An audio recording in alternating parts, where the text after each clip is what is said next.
Olá, meus amores, tudo bem? Bom, hoje nós vamos falar da região centro-oeste do Brasil, tá? É a região que tem 3 estados além do Distrito Federal: Mato Grosso do Sul, Goiás e Distrito Federal, capital do Brasil.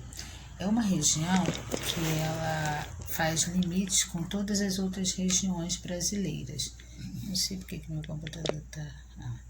faz limites com todas as regiões brasileiras. Nós temos um grande potencial agropecuário nessa região. Então, nós vamos falar um pouquinho, mas antes de falar, nós vamos falar da página 360 e 363, atividades de aula, página 370, 371 e 379, e para casa 380.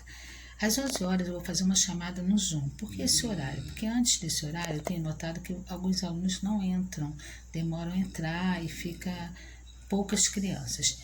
Eu vou fazer essa chamada junto com a 603, que eu vou fazer uma atividade com vocês lúdica nesse momento, e vou esclarecer dúvidas da aula da semana passada e dessa semana, caso haja. Colocarei também o gabarito hoje para vocês terem acesso da aula da semana passada. Farei também a chamadinha. A chamadinha, vocês têm que colocar a presença só na chamadinha. Nesse vídeo, vocês vão colocar as atividades realizadas, as fotos, tá ok?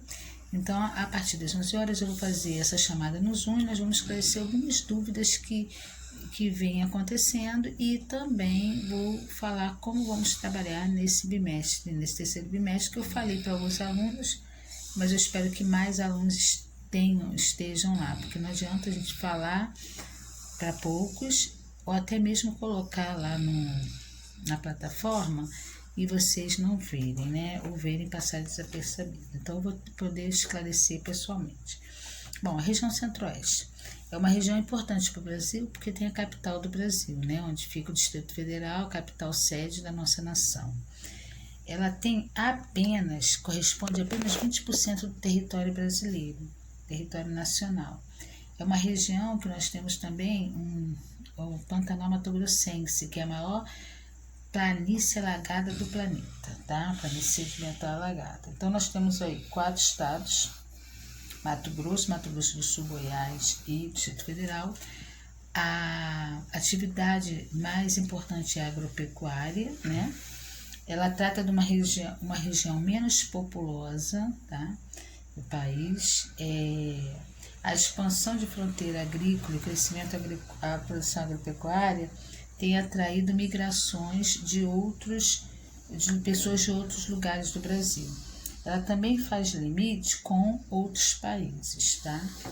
Então, nós temos aí uma área correspondente a 20% do território nacional. Na página 360, eu quero que vocês marquem o primeiro parágrafo, o segundo até Brasil. Página 361 vai falar do relevo e da hidrografia. Vocês vão marcar essa página toda. Vamos lá? O relevo, olha só. A região centro-oeste, ela formada por 4 estados, pelos estados Mato Grosso do Sul, Goiás e Distrito Federal, e além de fazer limite com alguns países, tá? Nós temos aí a predominância de planaltos e chapadas, tá? Importante. Na página inicial do livro, nós temos aí a Chapada dos Guimarães, tá? São paredões abruptos, né? E com uma vegetação bem peculiar. Nós temos aí também, por conta das chapadas, das montanhas, desse relevo aí, nós temos os divisores de água, que formamos grandes bacias hidrográficas, entre elas a Tocantins, Araguaia, Paraná e a do Paraguai, tá? Nós temos bacias hidrográficas importantes, nela também temos algumas usinas hidrelétricas muito importantes. Então, nós temos aí, como importante, vocês vão marcar esse parágrafo, alguns dos afluentes dos rios Amazonas e Paraguai nascem nessa região, tá? Ele percorre toda essa região, vão desaguar suas águas em outras regiões. E na porção norte do Mato Grosso encontra importantes rios da bacia amazônica. Ela tem grande potencial hídrico, portanto também um grande potencial energético. Se eu tenho uns rios que nós chamamos de rios perenes, que tem água o ano inteiro, nós temos aí um grande potencial também de energia hidrelétrica. Na página 362 vai falar um pouquinho da clima e vegetação da região centro-oeste. Essa vegetação, ela apresenta altas temperaturas praticamente todo o ano. O clima é bem quente durante o ano todo. E aí nós temos um clima tropical, caracterizado de modo geral em duas estações: verão quente e chuvoso e o inverno seco e com temperaturas mais fresquinhas. Nós temos a influência do clima tropical e equatorial, quente, seco e úmido, podendo ser identificado em 3 tipos de vegetação: cerrado, floresta amazônica e pantanal mato-grossense, que é uma bacia sedimentar, é a maior planície sedimentar alagada do planeta. O relevo é um fator determinante para o desenvolvimento de tipos de vegetação no cerrado, predominante na região, nas áreas de planalto e chapadas, onde o clima é mais seco. Então, o clima, eu já falei isso para vocês, clima e vegetação estão intimamente ligadas, assim como hidrografia e relevo. Então, se eu tenho um relevo de planalto, eu vou ter rios de planalto. Se eu tenho um relevo de planície, de depressão, eu vou ter os rios de planície. E o clima ele vai estar ligado intimamente com a vegetação. Então, uma vegetação, por exemplo, de floresta tropical, ela é um tipo de vegetação de um clima mais quente e úmido. Uma vegetação de cerrado, de um clima mais quente e seco. Então, se eu tenho uma vegetação de tundra, eu tenho um clima mais frio, frio de montanha, a vegetação coníferas, etc. Então, o clima e a vegetação vão estar intimamente ligados. Nós temos aí, na região centro-oeste, também características em períodos de seca, de vegetação típica de caatinga, de um clima mais seco, né? Nós temos o Pantanal, que é uma vegetação de transição, né? O que seria uma vegetação de transição? Uma vegetação entre o clima seco e uma vegetação entre o clima úmido, né?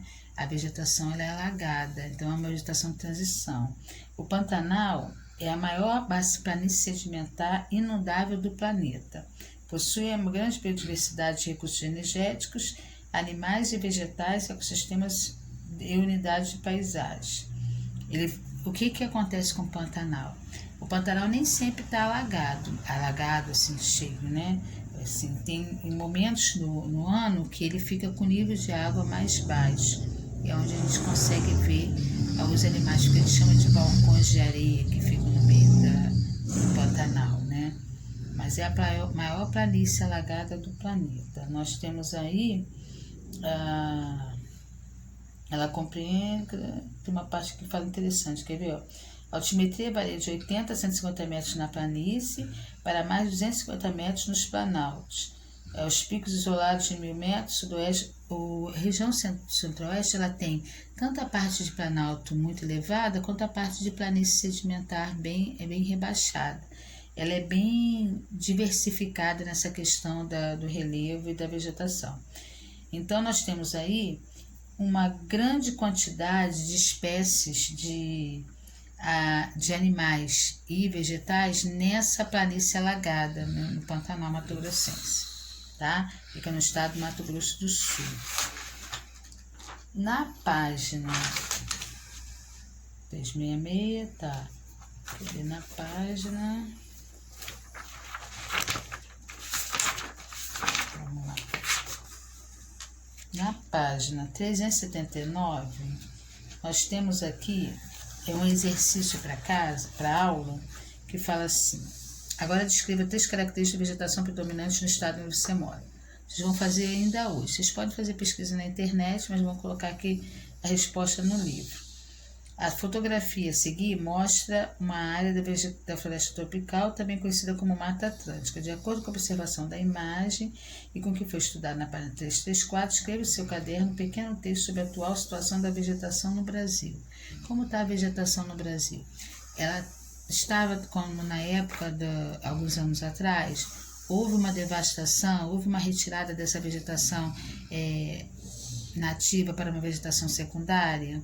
E aí vocês vão falar um pouquinho aqui e colocar na página 379. Qualquer dúvida que vocês tenham, vocês me chamem e a gente pode esclarecer também no Zoom, tá?